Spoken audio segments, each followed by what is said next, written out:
에베소서 4장의 말씀을 갖고 충만한 삶은 충분한 삶입니다. 충만한 삶은 충분한 삶입니다. 라고 하는 제목으로 함께 하나님 말씀을 나누도록 하겠습니다. 우리 모두는 교회에 대한 말씀을 계속 이어서 나누고 있습니다. 교회란 은혜로 하나가 되는 것이고 또 교회에 아주 다양하고 아름다운 모습이 있다면 그것은 각자가 가지고 있는 서로 다른 각기 다른 다양한 은사를 통해서 그 섬김을 통해 교회는 다양해지고 아름다워지는 것을 함께 나누었습니다. 그리고 그렇게 은혜로 하나 되고 은사로 다양해지는 교회는 그냥 그렇게 교회가 덩그러니 있는 것이 아니라 그 교회에게 부여된 하나님이 부탁한 네 가지 네, 찬양을 너무 열심히 했더니 목이 쉬어서 네 가지 목표가 있다고 말씀을 드렸습니다. 근데 그 네 가지 교회의 목표는 에베소서 4장 13절의 말씀이라고 우리가 함께 나누었죠. 제가 다시 읽어드리면 그리하여 우리 모두가 하나님의 아들을 믿는 일과 아는 일의 하나가 되고 온전한 사람이 되어서 그리스도의 충만하심의 경지에까지 다다르게 됩니다 라고 하는 것입니다. 그래서 이것이 바로 교회의 네 가지 목표라고 말씀을 드렸죠. 교회의 첫 번째 목표, 교회를 보면 떠올라야 하는 첫 번째 목표는 하나님의 아들이신 예수 그리스도를 잘 믿는 것입니다. 잘 선교하는 것, 잘 봉사하는 것, 그런 거 아니에요. 잘 믿는 것입니다. 내가 잘 믿는 그 믿음을 그도 믿었으면 하는 바람으로 선교를 하는 것이지 내가 순전한 믿음이 없음에도 그렇게 믿음을 전할 수는 없는 것이죠. 그래서 순전한 믿음을 갖는 것이 교회의 가장 첫 번째 목표입니다. 그리고 이것이 또한 성도의 첫 번째 목표인 것이에요. 헌금을 많이 하고 봉사를 많이 하고 이게 전혀 교회의 교회를 향한 또 성도를 향한 목표가 결코 아닙니다. 순전한 믿음을 갖는 것, 그것이 성도와 교회의 첫 번째 목표예요. 그리고 그 믿음이 있다면 그 다음엔 그리스도 예수에 대한 아는 지식이 있어야 하는 것입니다. 그래서 어느 한 성도가 있다면 그에겐 믿음과 예수 그리스도를 향한 믿음과 예수 그리스도를 잘 아는 지식이 있어야 하고 교회 역시 그러한 모습으로 두 가지 기둥이 있어야 한다는 것이에요. 그래서 지난번에 잠깐 말씀드렸던 것처럼 표현할 줄 아는 만큼이 그의 세계라는 말처럼 우리가 예수 그리스도에 대해서 표현하는 만큼 내가 설명할 수 있는 만큼이 어쩌면 우리가 정말로 알고 있는 그리스도 예수에 대한 지식의 바운더리일 수 있고 내가 살아가고 있는 예수 그리스도의 세계일 수 있다고 말씀을 드렸습니다. 그래서 예수 그리스도를 잘 아는 것이 필요하다고 그렇게 말씀을 나누었죠. 그리고 세 번째로는 온전한 사람이 되는 것이 교회의 목표라고 말씀을 드렸습니다. 그래서 존 스토트의 말을 인용하여서 온전한 성도란 그냥 성도가 아니라 평범한 성도를 넘어서는 그 지점에 온전한 성도가 있다는 것을 알고 그것을 위해서 부단히 애쓰는 것이 필요하다는 것이죠. 그래서 그에게는 일관된 인격이 있고 섬기는 소명이 있고 또한 공동체와 사회에 참여하는 모습이 있고 사랑으로서의 윤리와 복음의 선교가 그에게는 5가지 모양으로 갖추어져 있다고 말씀을 드렸습니다. 그래서 이러한 모습이 점점 만들어지는 과정 가운데 있는 것이 교회의 모습이고 이 온전한 사람의 모습, 온전한 교회의 모습을 갖는 것이 교회의 목표라고 말씀을 드렸어요. 그런데 바로 이런 온전한 사람이 누구일까요? 일관된 인격과 사랑으로부터의 윤리와 복음을 위한 선교의 발걸음을 내딛는 사람, 그래서 누구에게나 섬기는 소명을 감당하고 공동체의 많은 어려움에 참여하는 그 사람이 누구일까요? 그는 바로 온전하신 예수 그리스도입니다. 그래서 오늘 교회의 마지막 네 번째 목표로 주어진 것은 충만해야 하는데 그것은 바로 그리스도의 충만하심의 경지에까지 그 교회와 모든 성도가 다다라야 한다는 것입니다. 예수 그리스도의 삶을 한마디로 말하자면 그분의 삶은 충만한 삶이었어요. 무엇으로 충만한 것이었을까요? 그분은 그분의 삶에 충만하고 가득 찼던 건 하나님의 뜻이었습니다. 근데 그것이 마치 어떤 달성해야 되는 목표로 그 안에 충만했던 것이 아니라 하나님을 사랑하기 때문에 하나님이 원하시는 그 일이 내가 하고 싶은 일이 되어서 하나님 사랑으로부터 비롯된 하나님의 뜻을 이루어 드리고 싶은 그 모든 것으로 예수 그리스도가 충만했다는 것이에요. 그래서 우리 주님은 하나님의 뜻으로 충만했고 하나님의 사랑으로 충만했고 이웃 사랑으로 충만하셨던 것입니다. 달리 말하면 예수 그리스도로부터 흘러나오는 것이 있다면 그것은 바로 하나님이었다는 것이죠. 그래서 예수님을 보는 순간 많은 사람들은 하나님을 보았다라고 말할 수 있었던 것이에요. 왜냐하면 그의 안에서 가득 차고 충만했던 그것이 바로 그 하나님이 밖으로 흘러나왔기 때문이죠. 그렇다면 이렇게 하나님의 뜻과 하나님을 향한 사랑, 이웃을 향한 사랑으로 충만하신 그 예수 그리스도의 충만하심의 경지가 어디까지일까요? 충만하심이 도달하게 된 그 경지가 있다는 것입니다. 그 경지가 어디일까요? 다른 번역본은 이 부분을 이렇게 번역합니다. 그리스도의 장성한 분량이 충만한 데까지. 예수님이 그분의 충만하심이 차올라서 꽉 찬 장성한 분량이 있는데 거기까지가 우리가 도달해야 하고 교회가 도달해야 하는 그런 목표가 주어졌다는 것이에요. 또 다른 번역본에서는 그리스도의 완전함에 도달하게 되는 것이라고 말하고 있어요. 하나님의 뜻이 충만하여서 하나님 사랑과 이웃 사랑이 충만하여 마침내 도달하게 되신 그 경지, 거기까지 우리 모두가 가야 한다는 것이에요. 모든 교회가 거기까지 가야 한다는 것입니다. 그리스도의 장성한 분량이 마침내 도달한 그 충만이 어디입니까? 그리스도의 완전히 마침내 도달하게 된 그곳이 어디일까요? 그곳은 바로 골고다의 십자가입니다. 모든 성도와 또 모든 교회가 도달해야 하는 그리스도의 충만하심의 경지는 바로 십자가까지인 것이에요. 교회의 가장 높은 곳에 무엇이 달려 있습니까? 십자가이죠. 그리스도의 몸인 교회와 그 몸의 지체인 성도들이 다다라야 할 그리스도의 충만하심의 경지가 바로 십자가이기 때문이에요. 이는 마치 국가대표 선수들이 태능 선수촌이나 그런 운동하는 선수촌에 들어가면서 가장 선수촌 높은 곳에 올림픽 금메달 이렇게 써놓는 것과 똑같은 것입니다. 그것이 모든 운동하는 국가대표 선수들이 도달해야 하는 경지이고 목표인 것이죠. 이와 같이 십자가가 모든 교회의 목표인 것이에요. 국가대표 선수로 뽑히는 순간 모든 선수들이 그 목표로 올림픽 메달을 마음에 품게 되듯이 이 땅의 모든 교회는 세워지는 그 순간부터 이미 그 목표는 정해져 있는 것입니다. 100명, 500명, 1000명 성도가 되는 것, 그것은 교회의 목표가 전혀 아니에요. 그것은 그리스도의 완전을 향한 그 과정 가운데 주어지는 일들입니다. 과정에서 거두어 드리게 되는 그런 열매이고 또한 지나가야 하는 그런 경로일 뿐인 것이죠. 그러기에 모든 그리스도인들, 모든 교회의 목표는 바로 십자가로 이미 정해져 있는 것이에요.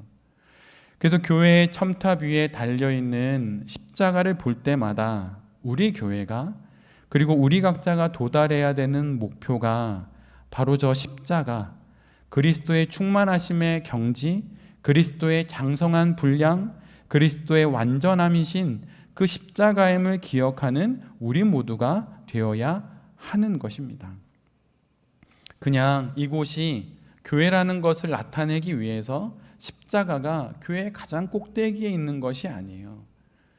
그 교회가 예수 그리스도를 머리로 한 그분의 몸이라고 하는 사실을 십자가를 보면서 알게 되는 것이고, 십자가를 지신 그 예수 그리스도의 그 완전의 경지까지 우리 모두가 도달해야 함을, 교회를 오는 그 길에 교회의 십자가를 보는 순간 모든 성도와 모든 교회가 그 마음에 품어야 한다는 것이에요. 그런데 이렇게 이야기를 하면 너무 좀 뻔한 말씀처럼 들립니다. 그리고 좀 모호하게 들려요. 그래, 그리스도의 그 완전의 경지가 십자가라고 알겠다. 그럼 이제 나보러 어떻게 하라는 것이냐? 그런 질문을 하게 된다는 것이죠. 이미 우리가 익히 너무 많이 들어왔던 말씀이기도 합니다. 예수 그리스도라고 하는 좁은 문을 열고 들어와서 좁은 길을 걸을 때 십자가에 이를 수 있다라고 말을 하지만 그건 너무 거대해 보이고 뭔가 나하고 좀 거리가 있는 말씀처럼 느껴진다는 것이에요. 그런데 이때 우리 모두가 명심해야 할 것이 있습니다.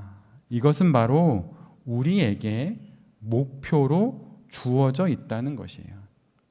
우리는 아직 여기 있는 그 누구도 십자가에 도달한 사람은 없습니다. 비록 십자가의 은혜로 구원을 받았지만 예수님이 걸어가신 그 십자가, 내가 짊어지고 가야 할 예수 그리스도를 뒤따라야 하는 그 십자가 길의 그 골고다 언덕까지 우리는 어느 누구도 아직 도달하지 못했다는 것이에요. 태능 선수촌에 올림픽 금메달이라고 적어 놓지만 모든 선수가 금메달은 따는 것은 아닙니다. 그러나 목표는 금메달인 것이죠. 이처럼 우리 모두도 맨 마지막에 우리를 영화롭게 하시는 하나님의 은혜로 말미암아 우리 모두 예수 그리스도와 같이 될 것입니다. 그러나 그 이전에 우리 모두는 십자가를 향해서 나아가는 그 과정 가운데 있음을 기억하는 것이 먼저인 것이에요. 예수 그리스도의 충만하심의 경지에까지 우리가 도달한다는 건 뭔가 되게 심오한 무엇을 이야기하는 것이 아닙니다. 그리스도의 충만하심의 그 경지에까지 도달한다는 건 우리에게 주어진 시간과 우리에게 허락된 공간들 속에서 우리에게 주어진 신앙의 삶을 살아내는 것으로 우리 모두가 조금씩 가까워져 가는 것이에요. 신앙은 결국 구호로 되지 않습니다. 한두 번의 대단한 이벤트로 신앙이 결코 되지 않아요. 한두 번 침체되어 있는 신앙을 일으키고 다시 한번 무엇인가를 새로운 다짐을 할 수 있는 기회를 줄 수는 있지만 신앙은 그런 걸로 되는 것이 결코 아닌 것이에요. 지난한 시간과 견뎌낼 수 없는 과정들을 지나면서 결국 되어지는 것이 신앙인 것입니다. 우리가 도달해야 될 그리스도의 완전의 경지가 십자가입니다 라고 구호만 외치면 그 구호 앞에 우리 모두는 내가 무엇을 해야 될지를 모르죠. 그러나 그것은 우리의 목표이고 우리에게 주어진 건 지금 나의 상황과 형편과 조건 가운데 내게 허락된 시간과 공간 속에서 그 십자가를 향해 나아가는 발걸음을 오늘 하루 내딛어야 한다는 것이에요. 이 단위에서 여러 번 말씀드리지만 거듭 신앙 생활이라 말하지 않고 신앙 인생이라고 말하는 이유가 있습니다. 신앙은 인생 속에서 평생 하는 것이기 때문이에요. 또한 인생은 신앙으로만 완주할 수 있기 때문입니다. 그래서 우리 모두는 신앙 생활을 하는 것이 아니라 신앙 인생을 살아가는 것이죠. 이제 곧 거두게 될 가을 들녘의 곡식과 열매들처럼 그렇게 긴 시간과 과정을 지나면서 맺혀가는 것이 그것이 신앙이기 때문에 우리는 모든 시간을 견디며 모든 공간에서의 수많은 사건을 지나가면서 결국은 그리스도의 충만의 경지인 십자가에 도달하게 되는 것이에요. 이것은 구원을 놓고 우리가 아주 많이 이야기하는 이미 우리는 구원을 받았지만 아직 구원을 완성된 것은 아닙니다라고 하는 이 말, 몇 주 전에 이곳에서 잘 말씀드렸던 그 말씀과 동일한 것입니다. 그러기에 우리가 그리스도 예수의 충만의 경지인 십자가로 걸어가는 그 길에서 우리가 해야 하는 그 삶은 결코 신앙을 포기하지 않는 것이에요. 또한 신앙의 퇴보를 방관하지 않는 것입니다. 그리고 한두 번의 기막힌 수련회나 무엇인가 세미나나 어떤 모임에 참여하는 것으로 획기적인 무슨 일이 일어나리라고 생각하는 것을 접는 것이에요. 필요하면 갈 수 있습니다. 내 몸에 어디 질병이 생기면 응급실을 찾아가듯 찾아갈 수 있죠. 그러나 응급실을 계속 찾아가는 것을 통해서 그는 건강한 사람이 될 수 없습니다. 오히려 응급실에 가야 하는 상황을 줄여나가고 일상 속에서 힘들고 귀찮지만 운동을 하고 식단을 조절하면서 그렇게 생활을 할 때 그가 정말 건강한 사람이 되는 것이죠. 이것이 정확하게 우리가 하고 있는 신앙생활과 똑같은 것이에요. 그래서 우리의 신앙생활은 일상과 결코 분리되지 않습니다. 우리가 살아내는 만큼이 우리가 입으로 말할 수 있는 우리의 신앙인 것이에요. 그러기에 그리스도의 충만에까지 다다르기 위해서 우리가 해야 하는 건 신앙으로 삶을 살아가는 것을 결코 포기하지 않는 것입니다. 그리고 나태하지 않은 것이에요. 무의도식하지 않고 게으르지 않은 것이에요. 우리가 알고 있는 그리스도 예수의 충만이 우리가 경험하고 있는 여기가 끝이 아니라는 것입니다. 더 많이 가야 하는 것이에요. 살아봐야, 더 길게 살아봐야 그 충만이 어디까지이고 그 충만하심이 나를 얼마나 많이 채우는지를 알아가게 됩니다. 그래서 어느 CCM 찬양의 가사처럼 죽지 않고 살아서 여호와의 영광을 보겠다고 말했던 그 찬양의 가사처럼 죽지 않고 살아서 끝까지 우리의 인생의 마지막까지 걸어가는 것이 우리가 해야 할 일인 것입니다. 어떻게든 살아야 한다는 것이에요. 신앙으로 삶을 산다는 것은 어떻게든 삶을 포기하지 않고 살아간다는 것입니다. 이런 말이 있어요. 왜 사는지 아는 사람은 어떻게든 삶을 살아간다. 이것이 정확하게 이 땅의 모든 그리스도인들을 향한 말입니다. 왜 사는지 우리는 알기에 어떻게든 이 땅의 삶을 살아가는 것입니다. 그리스도의 충만하심의 그 경지에까지 다다르기 위해서, 그 목표를 위해서 우리는 사는 것이고, 바로 이것을 위해 우리에게 주어진 수많은 날들을 걸어가는 것이에요. 여러분 혹시 나는 그리스도의 충만함의 경지에까지 다다르는 것을 내 삶의 목표로 삼고 싶지 않습니다 라고 생각하시는 분이 계십니까? 혹 계신가요? 여러분, 그러면 여러분은 아직 성경을 잘 모르시는 거예요. 에베소서 1장 23절에 교회를 두고 한 사도 바울의 명확한 교회의 정의가 있습니다. 제가 그 부분을 읽어드릴 테니 여러분 잘 한번 들어보십시오. 에베소서 1장 23절의 말씀입니다. 교회는 그리스도의 몸이요 만물 안에서 만물을 충만케 하시는 분의 충만함입니다. 우리는 교회를 그리스도의 몸이라고 잘 알고 있습니다. 그러나 그건 전반부일 뿐 후반부는 이렇게 기록하고 있는 것이에요. 만물 안에서 만물을 충만케 하시는 분의 충만함입니다. 교회는 충만함이라는 것이에요. 그러기에 그 교회가 참다운 교회가 되기 위해선 이 충만함을 목표로 삼아야 한다는 것입니다. 성도 역시 마찬가지입니다. 우리 모두에게 있어서 다른 목표가, 인생의 목표가 있지 않아요. 예수 그리스도의 충만함의 경지에까지 다다르는 것이 바로 우리의 목표인 것입니다. 그리고 그 목표로 거창하고 대단한 것을 하는 것이 아니라 우리에게 주어진 이 하루하루를 잘 살아가는 것이에요. 십자가의 길이라고 하면 대단해 보이고 너무 부담스럽지 않습니까? 그런데 우리 중에 몇이나 순교자가 될 수 있을까요?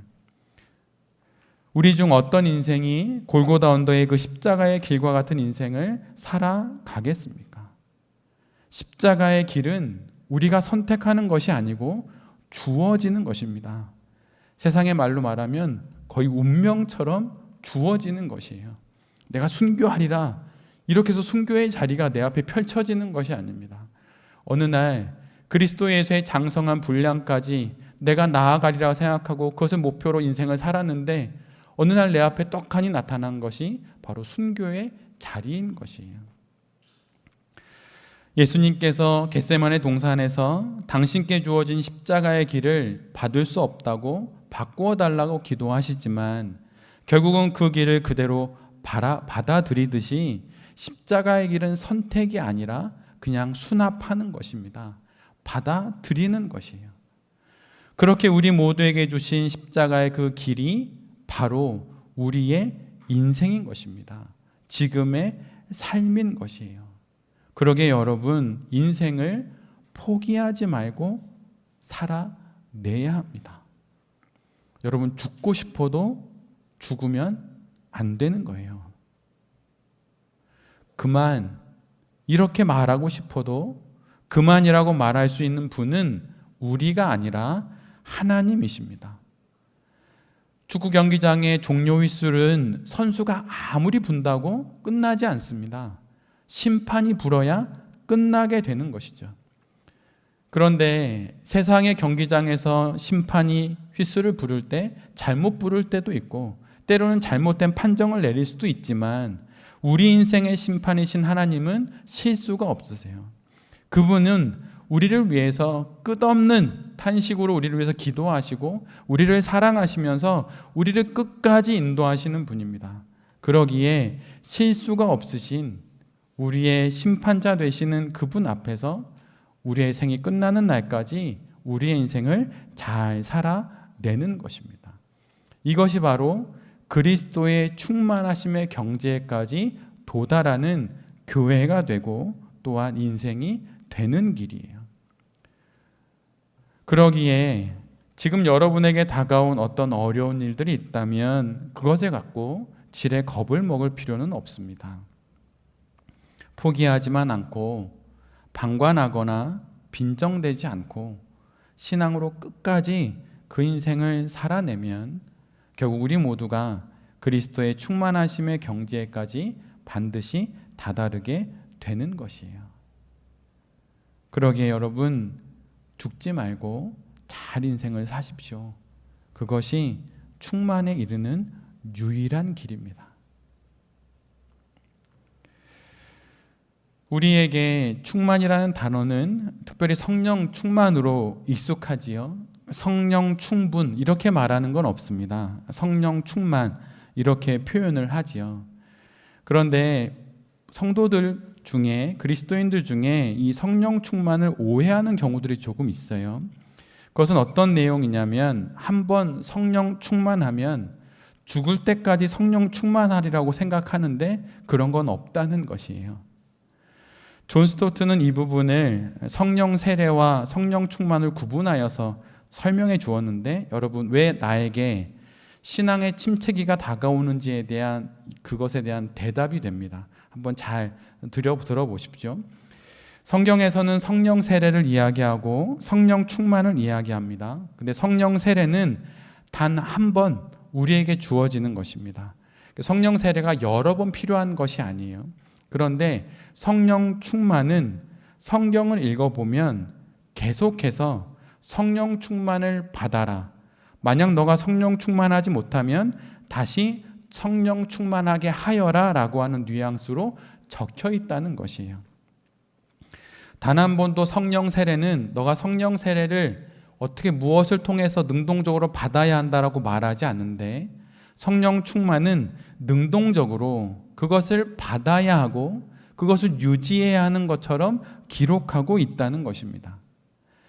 즉 이 말은 성령 세례는 하나님이 주시기 때문에 취소되거나 없어지지 않지만 성령 충만은 약해지거나 작아질 수 있다는 것이에요.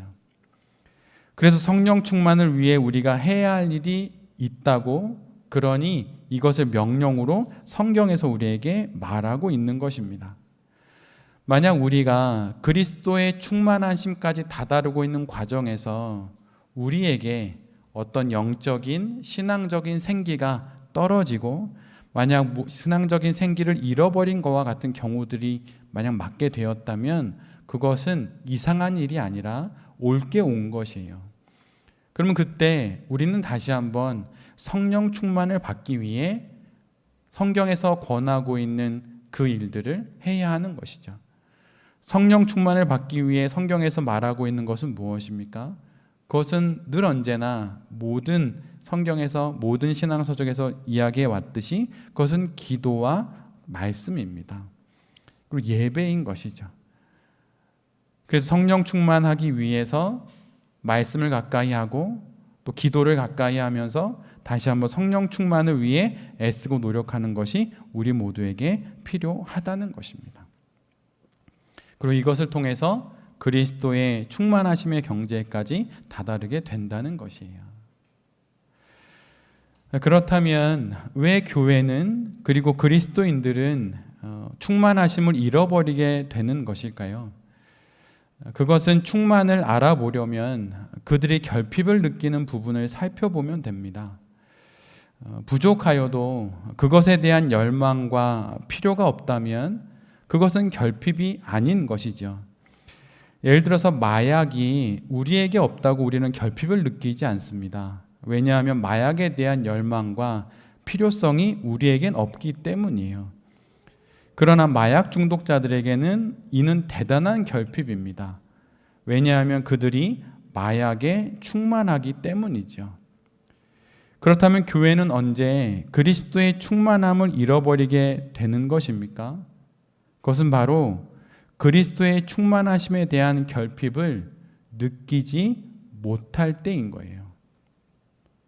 그리스도의 충만하심이 교회의 목표이고 한 성도의 목표인데 그 충만하심이 모자람에도 불구하고 그것을 결핍으로 느끼지 못할 때, 그때 그리스도의 충만하심을 잃어버리기 시작한다는 것입니다. 그리고 그 결핍을 세상의 것들로 채워나갈 때, 그럴 때 비로소 그리스도의 충만하심을 잃어버리게 된다는 것이에요. 그리스도에 대한 결핍을 느낌으로 그리스도의 충만하심을 우리 모두는 사모하게 되는 것입니다. 여러분, 그리스도를 향하여서 영적인 결핍을 많이 느끼십니까? 아니면 없어도 예수 그리스도를 향한 그 결핍을 채워지지 않아도 그냥 하루를 살고 이틀을 살고 또 살아도 그것이 별로 삶에 지장이 없으신가요? 그렇다면 나는 예수 그리스도의 그 충만하심이 내 안에 아직 결핍으로 다가오지 않는 것이에요. 그런데 성경은 감사하게도 예수 그리스도를 결핍으로 느끼고 그리스도의 충만하심을 사모하는 사람들이 어떤 사람들인지 명단을 적어서 우리에게 보여주고 있습니다. 마태복음 5장의 말씀인데 그 말씀을 제가 요약해서 읽어드리면 다음과 같아요. 그리스도에 대한 결핍을 느끼고 그리스도의 충만하심을 사모하는 이들의 명단입니다.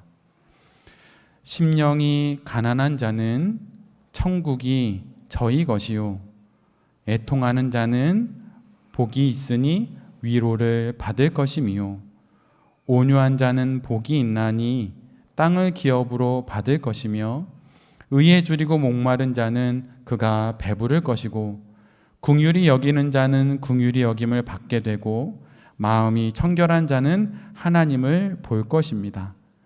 화평케 하는 자는 하나님의 아들이라 일컬을 것이고, 의를 위하여 핍박받는 자는 천국이 그의 나라가 될 것입니다. 현대의 교회와 성도들은 무엇으로 충만할까요? 달리 말하면 무엇에 대해서 결핍을 느끼고 있을까요? 아마도 세상이 말하는 좋은 것들을 향해서 결핍을 느끼고 그것이 충분히 채워져야 이 땅 가운데 삶을 충만하게 살 수 있다고 여길 것입니다. 그러나 성경은 우리에게 이렇게 말하고 있어요. 심령이 가난한 사람이 그리스도의 충만하심의 그 경지에까지 다다를 수 있고 그가 진실로 그리스도의 충만하심을 사모하는 자라고 말이죠. 심령이 가난하다고 하여서 그가 결코 가난한 자, 물질적으로 가난한 자뿐만 아니라 물질적으로 풍요하지만 심령이 가난한 자가 있습니다. 바로 그에게 천국이 주어진다는 것이죠. 애통하는 자, 그 자에게 하늘의 위로가 있고 그리스도의 충만하심을 사모하는 그에게 하나님의 안아주심이 있다고 말하는 것이에요. 온유한 자는 복이 있는데 그 온유한 자, 그가 바로 그리스도의 충만하심을 사모하는 자이기에 온유할 수 있고 그러기에 이 땅의 모든 것들을 기업으로 받게 된다는 것입니다. 팔복의 말씀을 우리 모두는 도덕과 윤리의 말씀으로 보통 이해합니다. 겸손한 자세로 옷매무새를 갖추고 모든 사람에게 고개를 숙여야 하는 것. 그러나 이 팔복의 말씀은 그런 윤리가 결코 아닌 것이에요. 이러한 자들만이 그리스도의 충만하심을 진실로 사모하며 그 경지에 이르기 위해서 인생을 살아간다는 것입니다. 이 팔복의 말씀을 우리는 성경은 팔복이라고 말하지만 우리는 나에게는 없었으면 하는 복, 그래서 만약 내다 팔 수 있으면 팔아버리고 싶은 복, 그래서 팔복이라고 여기고 있는 것은 아닌가라는 생각을 해봤습니다. 남포교회의 박영선 목사님이 팔복을 이렇게 풀어서 말씀하셨어요. 이해를 돕기 위해서 약간의 단어들을 수정해서 말씀드리면 이런 겁니다. 심령이 가난한 자가 되어 그리스도의 충만하심을 사모하는 그는 어떤 사람이냐면 속 없는 사람이라는 것이에요. 속 없는 사람이 되어 이 땅을 살아가는 그 사람이 그리스도의 충만하심의 경지에 이르는 삶을 살아가는 사람이다. 애통하는 자는 후회밖에 남지 않는 인생을 그래도 하나님이 주신 인생이라 여기고 그렇게 하나님의 위로를 받으며 살아가는 사람이라고 말을 합니다. 온유한 자는 그가 성품상 온유한 게 아니라 어쩔 수 없고 무엇을 해야 할지 몰라서 우유부단하고 어쩔 줄 모르는 그 인생을 살아가는 사람인데 그가 바로 그러한 삶 가운데 그리스도의 충만하심을 사모하게 되는 것이에요. 의에 줄이고 목마른 자는 평생을 살았지만 자랑할 거리가 없는 사람이라고 말합니다. 그러기에 그는 오직 예수 그리스도의 충만만을 사모한다는 것이죠. 긍휼히 여기는 자는 할 말이 없어서 유구무원인 인생을 그냥 묵묵히 살아가므로 긍휼히 여김을 받게 되고 그 삶 속에서 그리스도의 충만을 사모하게 된다는 것이에요. 마음이 청결한 자는 모략을 꾸밀 줄 모르는 사람입니다. 그래서 묵묵히 인생을 그냥 침착히 차분히 인생을 살아가면서 마침내 그리스도의 충만을까지 다다르게 되는 것이죠. 화평케 하는 자는 손해를 보고 참는 사람입니다. 그래서 그가 마침내 하나님의 딸과 아들이라고 불리고 그가 결국에는 하나님의 그 아들이신 예수 그리스도의 충만의 그 경지에까지 이 상황을 지나서 다다르게 된다는 것이에요. 의를 위하여 핍박받는 자는 모든 이들의 조롱을 받고 천덕꾸러기가 되는 인생인데 그 인생을 살아서 결국은 천국이 그의 집이 되는 사람이랍니다. 그런데 바로 이렇게 충분하지 못한 삶의 모든 조건들 속에서 그리스도의 충만하심의 경지를 사모하며 살아가는 것이 바로 그리스도인들의 인생이고 그 성도들이 모인 교회의 목표라고 하는 것이에요. 교회는 바로 이러한 사람들이 모이고 이러한 사람들이 많아지는 것을 통하여서 온전해질 수 있는 것입니다.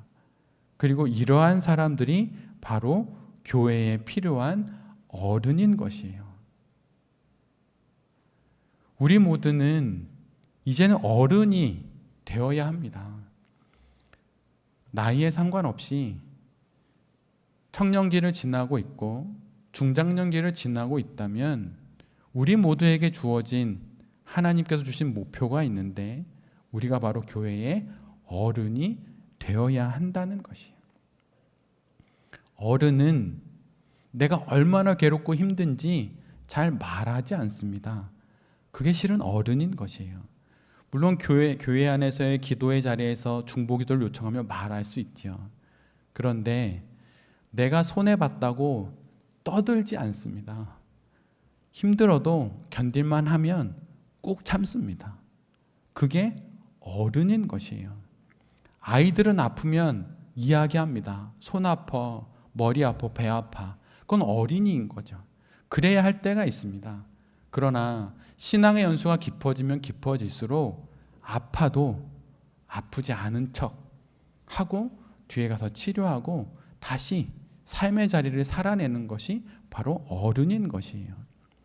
저는 사실 이 땅의 교회를 보면서 나이를 먹어 어른이 되는 분들은 있을 수 있지만 신앙으로 오늘 우리가 함께 나눈 이 말씀처럼 정말 교회의 온전한 어른이 되어가는 분들이 몇이나 있을까라는 생각을 해봅니다.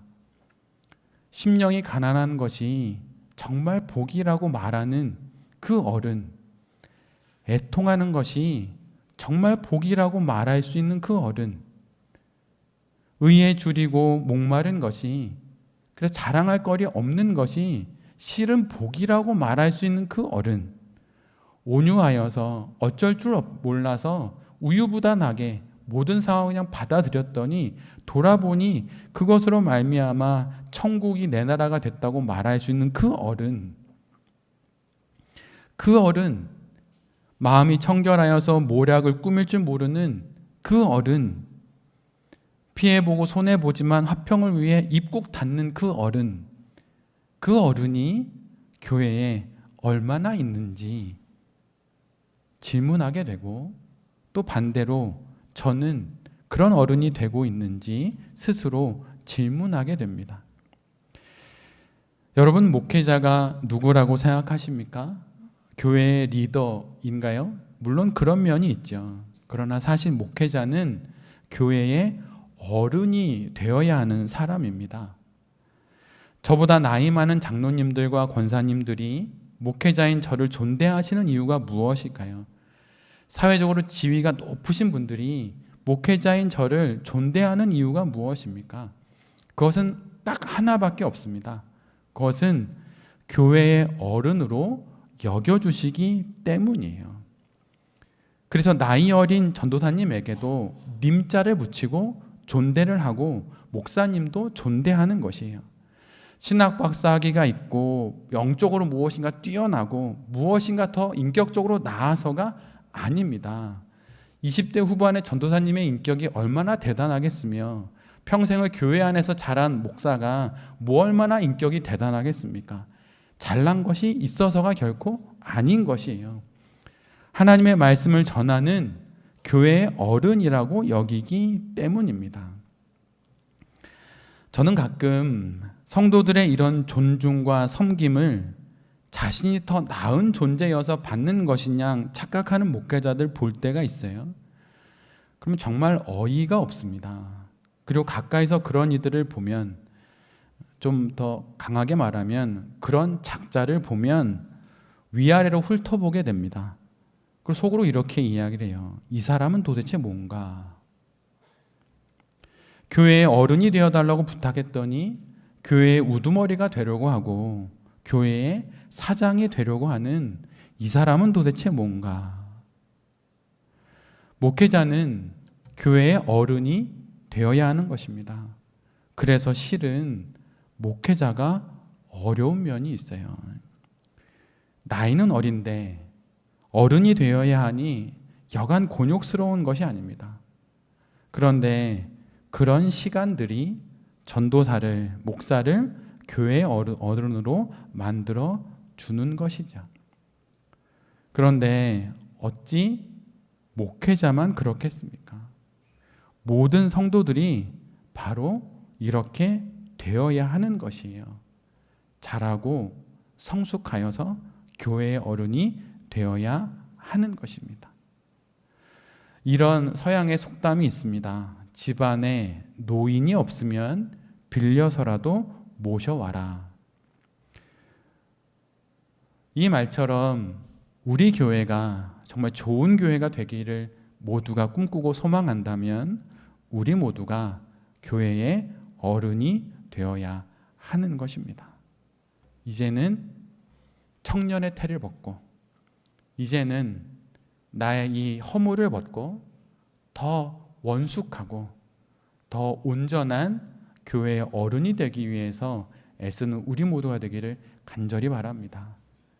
그래서 어른은 지적하지 않는 것이에요. 들어주고 기다려주는 거예요. 그게 어른인 것입니다. 그 어른은 나이로 되지 않아요. 물론 시간을 필요로 하긴 합니다. 그러나 우리 모두에게 교회의 어른이 되어야 할 이 목표가 주어졌다는 것을 기억하면서 우리의 이 교회 안에서의 신앙생활과 세상 속에서의 성도로서의 삶을 잘 살아가는 우리 모두가 되기를 간절히 바랍니다. 믿음으로 예수 그리스도를 아는 그 순전한 믿음과 예수 그리스도를 알아가는 그 지식과 또 온전한 사람이 되어서 또 그리스도의 충만하심의 경지에까지 도달하는 이 교회의 목표를 잘 기억하면서 그런 교회가 되고 그런 성도가 되는 여기 있는 우리 모두가 될 수 있기를 간절히 기도드립니다. 아멘.